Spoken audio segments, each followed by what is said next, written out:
Need a vegetarian meal idea that's full of flavor but also full of protein and fiber? Then let me show you how to make injera using lentils. Start by adding 2 cups of lentils to some hot water. And by the way, these are on sale this week. Cook them until they're about halfway done, and then it's time to add your rinsed and dried rice. Pour in just enough water to cover the top, pop on the lid, and lower the heat. Check every 10 minutes or so until the water's absorbed. Now for spices. All you need is salt and lots of cumin.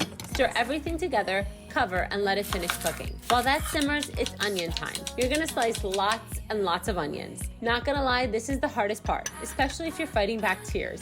But I promise they'll shrink down once cooked. Heat up some avocado oil and throw the onions in. Keep it on low to medium heat, stirring until they're beautifully caramelized like this. A little more cumin for good measure, and then mix them into your lentils and rice. And that's it. Look at that final dish. So simple, but so delicious. We love to serve ours with a fresh salad on the side. Enjoy!